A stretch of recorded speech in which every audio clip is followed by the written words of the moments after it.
National conference کے provincial president شوکت میر صاحب ہمارے ساتھ موجود ہے. سر خیر مقدم ہے آپ کا. جاننا چاہیں گے کہ جس طرح سے موجودہ صورتحال بنی ہوئی ہے, بزنس رولز کی بائیفرکیشن وہ بھی ایک مسئلہ بنا ہوا ہے, اور لگاتار سی ایم کی طرف سے جو ہے باور کیا جا رہا ہے کہ ان کے پاس پاورز جو ہے وہ لیس ہے. تو ایسے میں سچویشن جو ایرپٹ ہوئی ہے, تو کہاں دیکھتے ہیں آپ کہ موجودہ صورتحال میں کس تناظر میں جو گورنمنٹ ہے وہ فنکشن کر پا رہی ہے؟ آپ کو معلوم ہے جب یہاں الیکشن ہوا تو عمر صاحب بھاری اکثریت سے اقتدار میں آ گئی. تو چونکہ آپ کو پتہ ہے جو ری آرگنائزیشن ایکٹ 5 اگست 2019 کو پارلیمنٹ نے لاگو کیا, اس کے تحت عمر صاحب کام کر رہے ہیں, یو ٹی کے چیف منسٹر ہیں, بہت کم اختیارات ہیں. تو جو لوگوں کے توقعات ہے کہ ہمیں جو میسیو مینڈیٹ نیشنل کانفرنس کو ملا, تو عمر صاحب سے جو توقعات لوگوں کو جڑے ہوئے ہیں, نیچرلی جب تک ایک فل اسٹیٹ نام ملے جو ارسٹ وائل ریاست تھی, جبکہ ہندوستان کی ساری ریاستوں میں مضبوط ترین ریاست جموں کشمیر مانی جاتی ہے, جس میں بدقسمتی سے بی جے پی نے, ان کی حکومت نے مرکز میں پارلیمنٹ میں اس کو 2 حصوں میں تقسیم کیا, یو ٹی بنایا, یو ٹی کے بھی 2 حصے کیے. لیکن بعد میں پارلیمنٹ میں پرائم منسٹر آف انڈیا نے, ہوم منسٹر نے, اور جو apex court of India, supreme court جس کو کہتے ہیں, وہاں ایک ایشورنس ملی چیف جسٹس صاحب نے کہا کہ ایز سون ایز پاسبل ریاست کو بحال کیا جائے. اب اس کے لیے 3 چیزیں ہیں. ایک تھا ڈیلیمیٹیشن کمپلیٹ ہوا. ڈیلیمیٹیشن کے بعد دوسرا ایشو تھا کہ الیکشن ہو جائے, الیکشن ہو گئے سکسیسفلی.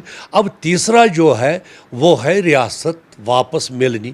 وقت ہو گیا ہے, ابھی کیوں نہیں دے رہے, اس کا تو ہم جواب نہیں دے سکتے ہیں. یا تو اس میں آپ جو مرکز میں بیٹھے ہیں ارباب اقتدار, وہ اس کا صحیح جواب دے سکتے ہیں. لیکن پی ڈی پی کے ساتھ ساتھ بی جے پی کا بھی یہ کہنا ہے کہ جو مینڈیٹ دیا گیا نیشنل کانفرنس کو, وہ اس پر کھرا اترنے میں ناکام ہوئی ہے, اور اسی لیے بار بار جو اسٹیٹ ہوڈ کا ایشو ہے وہ سامنے لایا جا رہا ہے. تو کہاں تک اس کو آپ حقیقت سمجھتے ہیں, اور جو دیگر مدعے ہیں, کیا آپ کو لگ رہا ہے کہ نیشنل کانفرنس انصاف کر پائی ہے ان مدعوں سے جو مینیفیسٹو تھا؟ مجھے بتائیے, پہلے ایک بات مجھے سمجھ میں نہیں آتی ہے, بی جے پی جو کر رہی ہے ان کی ہاں میں ہاں پی ڈی پی کر رہی ہے, تو در پردہ تو یہ ایک ہی جماعت ہے.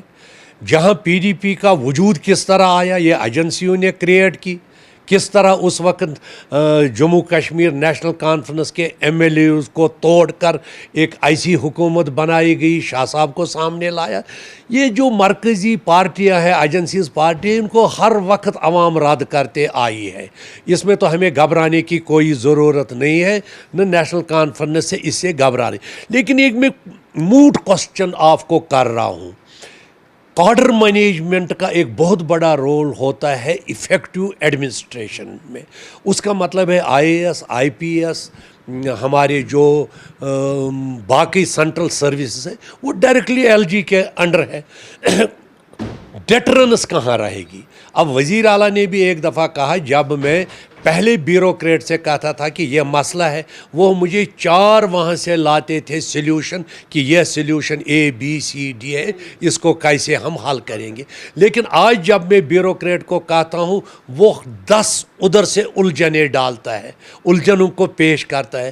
ہم کیسے اس طرح عوام کی خدمت کر سکتے؟ اس کے بجائے پی ڈی پی, دوسری پارٹیاں, سجاد لون صاحب کی یا اپنی پارٹی ہمیں کو سے, وہ کیوں نہیں جاتے ہیں جنہوں نے ان کو یہاں لایا کہ ریاست کے لوگوں کے ساتھ بھلا کرو, ریاست دے دو. جب ریاست واپس ملے گی تو پھر 4 سال کے بعد, 5 سال کے بعد جب ہماری حکومت کمپلیٹ ہو جائے گی, آپ کہو کہ ہم نے کیا کہا, کیا کیا.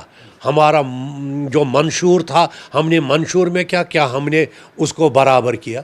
یہ تو باتیں کرتے ہیں کسی کے کہنے پر, لیکن ہم پر امید ہے کہ چونکہ پرائم منسٹر آف انڈیا اور ہوم منسٹر آف انڈیا نے ایشورنس دے دی, ان کو ریاست واپس دینی ہوگی. اگر ریاست واپس نہیں دیں گے, نہ ہم لا اینڈ آرڈر کے ذمہ دار ہیں, نہ بائیسرن کے ذمہ دار ہیں جو پہلگام میں ہوا. گورنر صاحب نے خود کہا, ایل جی صاحب نے, میں اس کی ریسپانسبلٹی لیتا ہوں.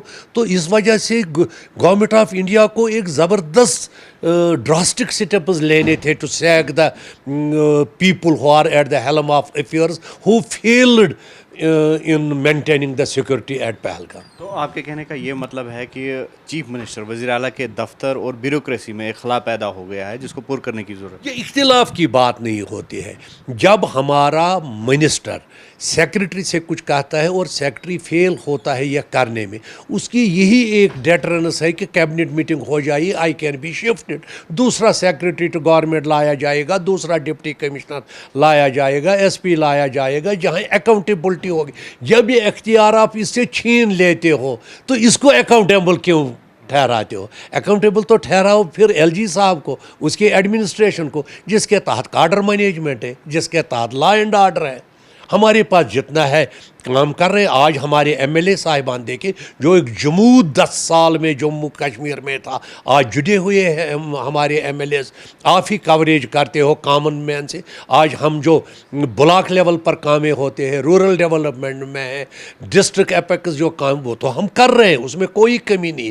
لیکن ایک جو بہت بڑا مسئلہ ہے ریاست واپس کرنے کا, اس میں ابھی مرکز لت و لیل کر رہی ہے, نیشنل کانفرنس دیکھ رہی ہے. ایک وقت آ جائے گی جب نیشنل کانفرنس ریوولٹ کرے گی کہ یہ کیوں نہیں مل رہا ہے, وہ وقت فاصلہ کرے گی, لیڈرشپ طے کرے گی. ہم بھی انتظار کر رہے ہیں. لیکن جو وزارتیں آپ کے پاس ہے تو کافی خامیاں جو ہے وہاں پر موجود ہیں ان شعبوں میں. یہ ایک تو جموں تھا 10 سال کا, تو ہم میں خامیاں آپ کیوں ڈھونڈ رہے ہو؟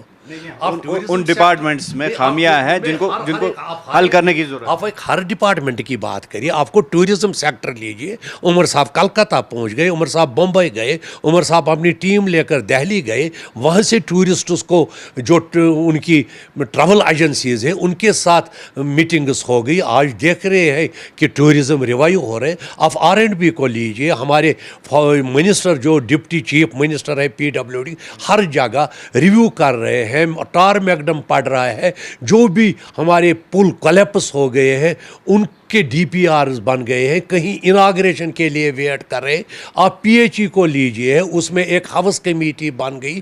ہاؤس کمیٹی کے ذمہ رکھا گیا جو جل شکتی, جس کو وہ سکیم جو گورنمنٹ آف انڈیا کی ہے جل جیون مشن, اور اس میں کمپلینٹس آ گئی. ایک ہاؤس کمیٹی اسپیکر صاحب نے بنائی, وہ گاؤں جا رہے ہیں. میں نے اخبار پر پڑھا وہ لوگوں سے اعتراضات مانگ رہے ہیں. اگر کہیں کسی کو شکایت ہے, وہ جب سامنے ایک کلیئر رپورٹ آ جائے گی, پیمنٹس ریلیز ہو جائیں گی, انوگریشن ہو جائے گی, تو وہ بھی پرانی ہی لائبلٹی ہے. نیشنل کانفرنس اس کو سدھارنے کی کوشش کرے. آپ ہیلتھ سیکٹر کو لیجیے. ہمارے جو ہیلتھ منسٹر صاحبہ ہے سکینہ یتو صاحبہ, یا ہمارے ایڈمنسٹریٹو سیکرٹری, ڈائریکٹر ہیلتھ, باقی جو بھی مشن ڈائریکٹر ہے, دن رات کام کرتے ہیں. اکاؤنٹیبلٹی سامنے آ رہی ہے, ہسپتالوں پر چھاپے پڑ رہے, دن رات منسٹر ون. اب آپ ایکسپیکٹ کیا کر رہے ہیں؟ آپ ایکسپیکٹ کر رہے ہو کہ نیشنل کانفرنس نے حکومت سنبھالی تو برج خلیفہ شارجہ کی طرف آپ دوسرے دن دیکھو گے. یہ ایک وہ ریاست ہے جو ٹیل اینڈ پر ہے, جس کو برباد کر کے رکھا ان 10 سالوں نے. لیکن آپ کو پتا تھا پہلے ہی, الیکشن سے پہلے ہی, کہ فیٹ کیا ہو سکتا ہے اس گورنمنٹ جو مورچے وجود میں آ جائے گی. لیکن اس کے باوجود بھی جو مینیفیسٹو آپ کا تھا تو اس کو پورا کیا جانا ابھی بھی باقی ہے, کیونکہ جیسے جاب اپرچونیٹیز کا مسئلہ ہے, جو ریزرویشن کا مدعا اٹھایا گیا. ہم تو اس میں فیل نہیں ہوئے. ہم نے جو کمٹمنٹس ریزرو یہ اپنے منشور میں کی, وہ ہم نے 5 سال کے لیے کی. ابھی ہمارے 9 مہینے ہو گئے.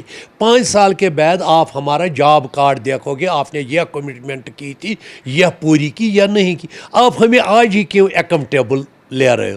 10,000 کروڑ ہمارے بجٹ میں کم کر کے پھر بھی ہم نے گلا دے دیا. پھر بھی ہم نے وڈوز کے لیے 50 سے 75 ہزار جو ہے پینشن وہ کیا. پھر بھی ہم نے وومن امپاورمنٹ کے لیے فری ٹرانسپورٹ ہمارے ماؤں بہنوں اور لڑکیوں کے لیے فراہم کیا. اب ہمارے جو غریب ہیں ان کو شاید یہ دکھتا نہیں ہے, نظر نہیں آتا, تو اس میں میرا قصور نہیں ہے. اور بھی آگے کام ہو جائیں گے, کیوں نہیں ہو جائیں گے. سب سے بڑی بات ہے کہ ہماری ریلیشن جو پریزنٹ